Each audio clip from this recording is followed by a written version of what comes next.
He is the world's most violent man in the world's most violent sport. Justin Gaethje is a monster inside the octagon. He's among the most exciting and intriguing contenders to enter the UFC.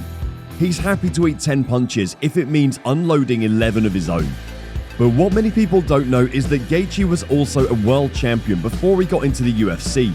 And despite his impressive performance, it took Gaethje many hurdles to become this hardcore fighter with multi-dimensional punch power. That being said, join us as we take a look back at the humble beginnings of Justin Gaethje and his tremendous rise to the top. But make sure you stick to the end, where we analyze his fights with Khabib Nurmagomedov, Charles Oliveira and Michael Chandler. Let's go! Justin Ray Gaethje was born on November 14, 1988 in Safford, Arizona. His mother, Carolina, is of Mexican descent from Sonora, Mexico, and his father, John Ray Gaethje, is of German descent. Justin Gaethje also has 2 twin sisters and a twin brother named Marcus John Gaethje. I bet you didn't know he's a twin, right? Well, now you do.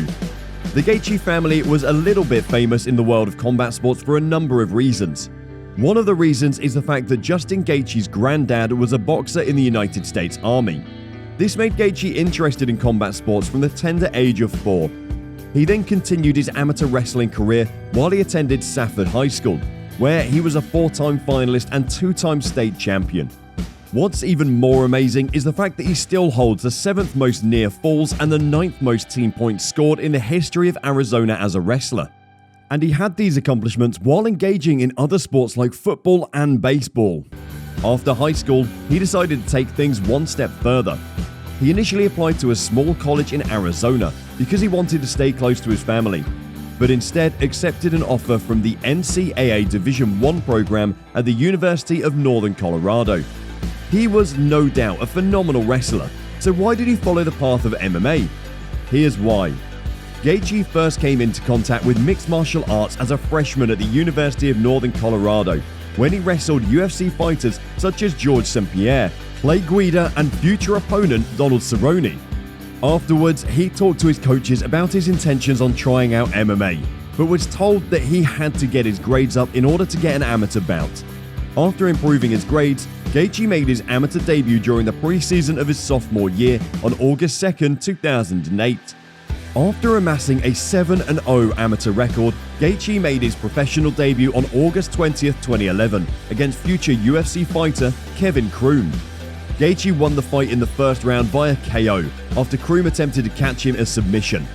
On the regional circuit in Colorado and Arizona, Gaethje compiled an undefeated 7-0 professional record with 6 stoppage wins.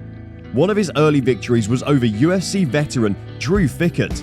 Gaethje won by knockout 12 seconds into the first round. He was thirsty for fights, but nobody seemed able to quench his thirst.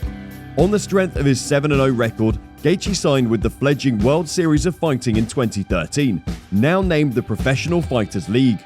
He didn't lose an ounce of momentum in the new organization, finishing Dream and Strikeforce veteran Garcias Cavalcante in his promotional debut. Gaethje went on to win 2 more fights, both by stoppage, before earning the vacant WSOF Lightweight title with a first-round stoppage victory over Robert Patinschnock. Gaethje's WSOF title reign lasted 3 years and included 5 successful title defenses.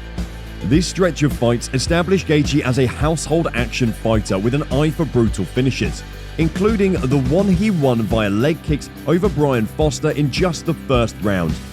Gaethje's back-to-back wars with Luis Palomino in 2015 remain 2 of the wildest, most action-packed bouts in all of Gaethje's career. By 2017, Gaethje was 17-0 and a must-see on television. With hardcore fans clamoring to see Gaethje in the UFC, on May 4, 2017, Gaethje announced he had vacated his WSOF title and signed with the Ultimate Fighting Championship. The promotion signed him and immediately thrust him into the elite lightweight competition in a main event spot against Michael Johnson. This is where his skills as a former world champion were tested. The fight was a typical Gaethje fight. It was a high-impact war that saw both men hurt badly before Gaethje earned the stoppage late in the second round. The bout was widely considered the best of 2017 by many MMA sport outlets, and it even earned him both the Performance of the Night and Fight of the Night bonuses. With that fight, Gaethje sent a message. No, that's wrong. It was a warning to every lightweight fighter in the division that he was ready to shake things up. In his next fight, he faced another powerhouse in the UFC, Eddie Alvarez, at UFC 218. In a 3-round war, Alvarez traded strikes at close range throughout and ultimately beat Gaethje at his own game. Alvarez might have won, but he didn't get it easy. Alvarez had to survive a badly swollen right cheek and a left leg so sore from Gaethje's kicks that he could barely stand.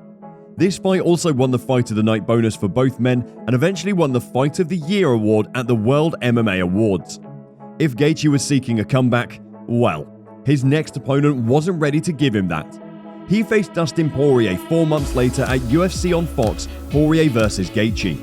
The two high-action fighters came out trading punches. Gaethje chose to attack with leg kicks early, while Poirier focused on putting together boxing combinations. The second round took the same pattern as Gaethje continued to make sure the fight was fought at his pace, even if it meant absorbing absurd amounts of punishment. Starting to feel the fatigue from the constant pressure from Gaethje, Poirier resorted to takedowns, but Gaethje maneuvered all of them, and the fight continued on the feet. Things changed in the 4th round when Poirier came out looking to end the fight. He delivered a sharp left counter and kept throwing punches until the end was called by the referee. Just 4 months after losing an epic clash with Poirier, Gaethje returned to his winning ways with an 87-second knockout on the woefully overmatched James Vick. 7 months later, Gaethje needed just 2.5 minutes to starch longtime elite lightweight Edson Barboza. 6 months after that, Gaethje displayed a patient and refined power kickboxing game to finish former title challenger Donald Cerrone in the 1st round, capping a 3-fight 1st-round knockout run that led to an interim lightweight title shot against Tony Ferguson at 249. Now, before we get into Gaethje's epic moment, we've got a monthly shout-out contest for our subscribers, where we give you the chance to earn a free shout-out in one of our videos. All you have to do is subscribe to our channel and comment "I subbed" in the comment section down below to enter this contest. That's right, just go subscribe and comment "I subbed" to get that free shout-out. The full Gaethje was on vivid display when he stepped in to fight the favourite Tony Ferguson on May 9, 2020. This was a fan-free card held in Jacksonville due to COVID-19. The fans might not have been there, but nothing stopped Gaethje's fists, elbows and feet from colliding with Tony Ferguson's body. Gaethje beat Ferguson to a pulp from the start of the 1st round, peppering the veteran with counter right hands, left hooks and leg kicks. However, Ferguson wobbled Gaethje with an uppercut late in round 2, but the rest of the fight was controlled by Gaethje. The end of the fight came when Gaethje sealed Ferguson off with a sharp jab to his nose in the 5th round, with referee Herb Dean stepping in to end the fight. Justin Gaethje became the interim UFC Lightweight Champion. As the reward for winning that fight, Gaethje got a date with the Eagle Khabib Nurmagomedov, MMA's best pound-for-pound fighter, a man who, by some pundits' assessments, is not only undefeated but has never lost a round in the UFC. It all went down in Abu Dhabi on the 24th of October 2020 at UFC 254. But once again, Nurmagomedov proved why he is one of the best in the sport with his dominant showing that night. Nurmagomedov stood toe-to-toe with Justin Gaethje for the entire 1st round before taking him down in the 2nd and securing the arm triangle choke that got him the win. It was another loss for Gaethje, but his next opponent was a perfect match for his deadly striking skills. He faced Michael Chandler at UFC 268 back in November 2021, a fight that is still regarded as one of the best fights in the lightweight division. Justin Gaethje and Michael Chandler turned in a stunning 15 minutes of action in a fight that many did not believe would make it to the judges' scorecards. As expected, the two met in the middle and immediately began looking to land strikes. The two went back to landing bomb after bomb, as neither man refused to hit the canvas no matter how much damage they sustained. The pace slowed with just over a minute remaining in the bout, but given the action that unfolded throughout the fight, it was expected. In the end, the judges rendered their decision in favour of Gaethje. The fight earned the award for the 2021 Fight of the Year along with the Performance and Fight of the Night bonuses. Next, Gaethje was given another chance to claim the UFC Lightweight Championship from the submission specialist Charles "The Bronx" Oliveira. Gaethje faced Charles Oliveira on May 7, 2022 at UFC 274 for the vacant UFC Lightweight Championship. Due to Oliveira missing weight and getting stripped of the title, only Gaethje was eligible to win the title. Heading into the fight, Gaethje claimed that the Brazilian must be wary of his striking prowess and that the best way for Oliveira to win the fight was to take him down. However, the former champ was defiant and chose to fight fire with fire instead. After withstanding some vicious leg kicks early on in the fight, Oliveira started landing straight rights to negate the kicks from Gaethje. Both men began indulging in strike exchanges before a hook by Gaethje knocked Oliveira down. Gaethje wasn't willing to go to the ground with Oliveira, so he let the Brazilian back up as he thought he had a better chance of finishing the fight on his feet.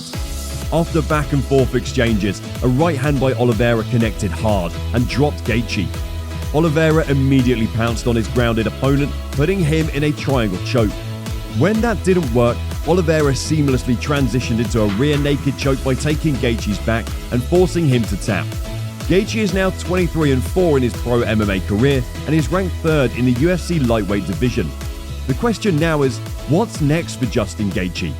Make sure you check out this video showing on your screen, and bye for now.